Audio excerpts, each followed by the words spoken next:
Ibu Wakil Kepala Sekolah Bidang Kurikulum, Ibu Hairani Rizky, dan teman-teman di sini, teman-teman hebat yang ingin belajar bersama. Tepuk tangan bagi kita semua.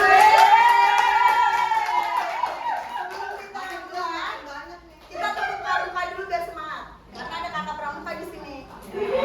Tepuk pramuka 3 kali.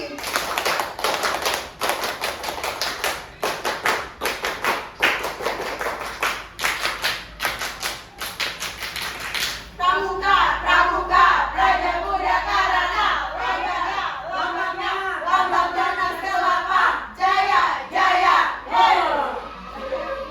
Baik, pada kesempatan siang kali ini kita akan mendengarkan praktik baik, yaitu tentang belajar matematika gembira. Langsung saja kita panggilkan kepada Ibu Leni narasumber. Assalamualaikum warahmatullahi wabarakatuh. Pada hari ini saya akan memberikan penjelasan praktek baik yang saya dapatkan pada pelajaran matematika yang beralur gembira. Tapi sebelumnya saya minta maaf nih bapak-bapak, ibu-ibu, kalau misalnya ada kekurangan yang saya dapatkan, saya mohon dimaafkan. Karena juga saya belum sempurna, karena masih belajar, masih ikut pelatihan. Tapi apa yang telah saya dapatkan, saya usahakan untuk membagi praktik untuk teman-teman guru semuanya di sini. Nah, sebelum kita mengikuti pembahasan praktek baik, ini kan waktu siang ya, biasanya waktunya istirahat. Kadang capek, mengajar di kelas kita, meeting dulu ya sebentar ya. Oke. Ya. Iya, kita joget-joget dulu sebentar. Oke.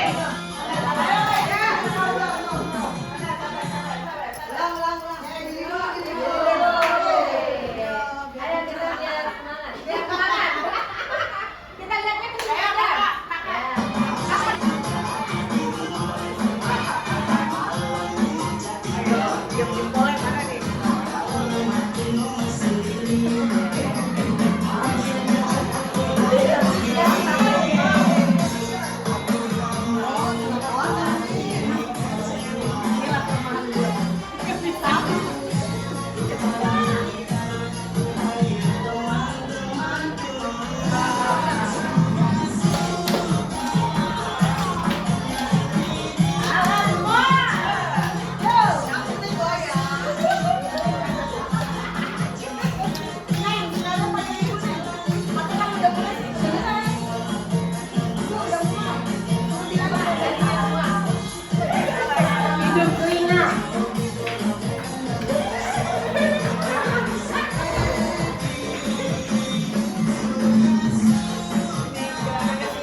Seperti apa ya matematika gembira itu?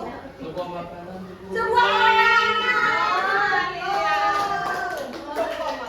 Mungkin ada yang berpikiran kalau orang yang belum tahu, masih awam, matematika gembira itu guru kita matematika gembira ini dipakai lagi tuh. Bukan soda gembira, bukan. Ini matematika gembira. Kalau soda gembira nanti kita hilangin hausnya. Oke. Kalau matematika gembira, kalau orang yang nggak tahu, pasti mereka berpikiran tidak takut. Gembira itu kan artinya senang, bahagia, tertawa. Mungkin anaknya lari-lari ke dalam sana, lari-lari ke sini, kayaknya nggak beraturan, tidak disiplin. Padahal seperti itulah yang akan kita lakukan di dalam kelas menggunakan matematika dengan alur gembira. Ya, nah, kenapa matematika harus gembira? Karena matematika bukan hanya sebagai rumus, tapi juga sebagai keterampilan hidup untuk anak-anak menghadapi kenyataan atau berkelanjutan hidupnya dalam kehidupan sehari-hari. Tujuannya agar dan memahami konsep, bukan sekedar hanya menghitung cepat. Karena dalam pikiran kita matematika itu hanya menghitung, dan menghitung. Dan kadang-kadang bagi anak-anak, jangankan anak-anak zaman saya dulu sekolah, matematika itu sangat menakutkan. Beda dengan pembelajaran alur matematika gembira. Next. Nah, apa gembira itu? Saya akan sampaikan gembira. G-nya, please. Next. G-nya iya. G-nya itu artinya gali dan ekspor. Ekspor, iya, tentang ekspor. Gali dan ekspor. M itu apa? M itu muat konten. M itu membuat konten. B apa itu? Buat aktivitas. Jadi kita buat aktivitas. I itu apa? Imajinasi. Kita ikuti pemikiran murid. Jadi kita sebagai imajinasi murid kita ikutin.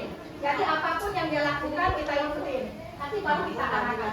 R kita rayakan. Dan A akhiri. Matematika gembira itu ada gali, ekspor, buat konten, buat aktivitas, ikuti pemikiran siswa, rayakan dan akhiri. Jadi nggak ada yang susah. Jadi semuanya senang. Iya, jadi kita mengajar dengan gembira, semua kita lakukan gembira, gurunya gembira, anak-anak muridnya pasti juga gembira. Nah, next.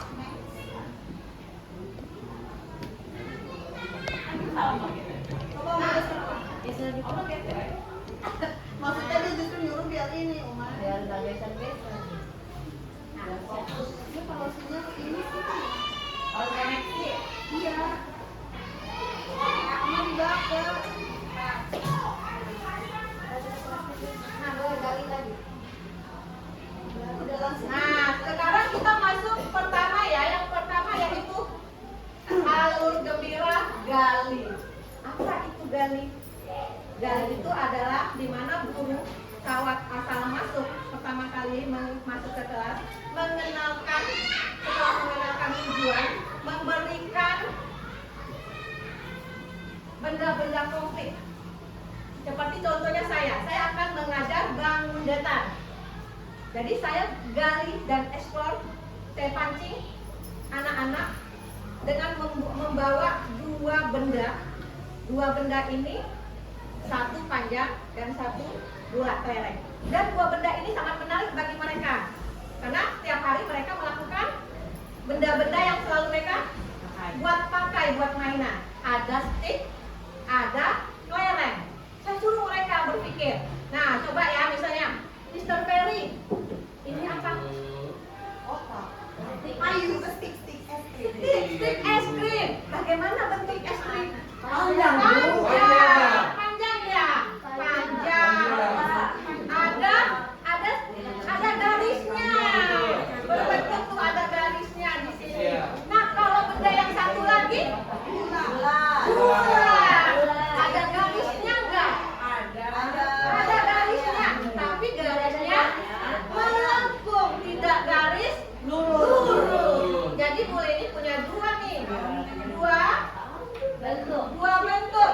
Ada yang berbentuk garis lurus, ada lagi benda yang berbentuk lengkung.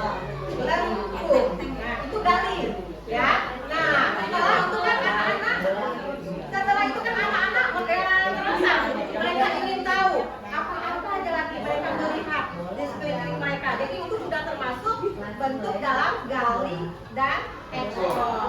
Terus yang kedua, next. Konten itu sebagai belahan pengajaran, tapi kita juga mengajarkan anak-anak bahwa mereka tinggal di DKI Jakarta, dan inilah adalah logo DKI Jakarta. Jadi banyak ilmu yang mereka dapatkan dari materi yang hari ini mereka dapatkan dari logo Jakarta.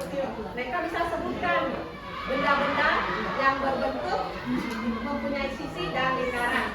Itu yang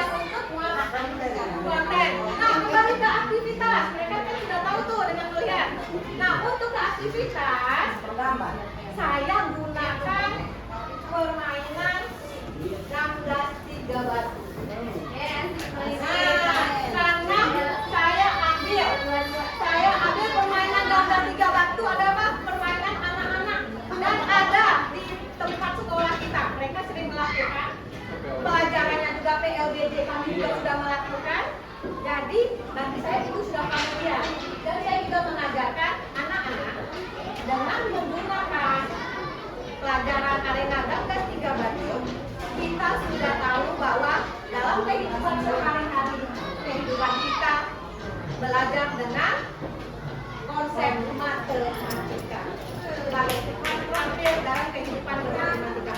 Nah, jadi saya buat kelompok itu satu anak bisa 5 atau 6. Terus mereka bermain. Nah, kalau mereka bermain asik, mereka sudah tahu nih. Tadi kan kita sudah kasih tahu bentuk-bentuk bangun datar yang bersisi, yang mempunyai sisi, bangun datar yang tidak mempunyai sisi atau lingkaran. Setelah mereka bermain, saya panggil mereka satu-satu ke kelompok untuk presentasi dari arena permainan tadi, maksud aktivitas. Coba apa yang kamu dapatkan dari arena permainan gambar 3 batu. Misalnya mereka bilang, Bu, ada bangun datar segitiga. Tentu saya tanya, kenapa? Imajinasi mereka ya, ikutin pemikiran. Di situ ikutin pemikiran anak. Kenapa? Kok ada segitiga? Karena kan ada garis lurusnya.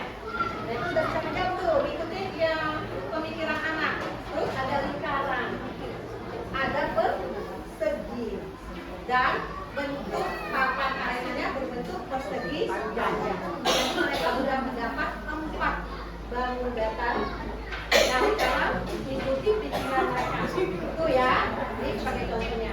Terus yang kelima, setelah mereka tampil presentasi, anak-anak itu kita rayakan. Apapun hasil yang mereka tampilkan, kita sebagai guru tetap memberikan apresiasi. Kita berikan apresiasi, biasa merupakan tepuk-tangan, boleh merupakan yel-yel, boleh merupakan lagu. Itu imajinasi apa kreativitas dari Bapak Ibu guru selanjutnya. Dan yang terakhir, akhiri itu akhirnya pelajaran selesai. Tapi sebelum selesai, kita memberikan penutupan dengan menanyakan apakah ada kesulitan bagi anak dalam belajar, apakah mereka gembira belajar dengan hari ini bersama guru dengan teman-temannya dengan melakukan permainan. Jika mereka merasa bahagia, mereka gembira, berarti kita bisa menutup materi pelajaran kepada anak-anak dengan mengucapkan bagaimanapun kita mengucapkan kalau mereka berbuat baik, kita ucapkan sebagai guru terima kasih karena sudah mengikuti pelajaran hari ini dengan baik. Nah, karena hari ini saya sudah dibantu Bapak Ibu guru untuk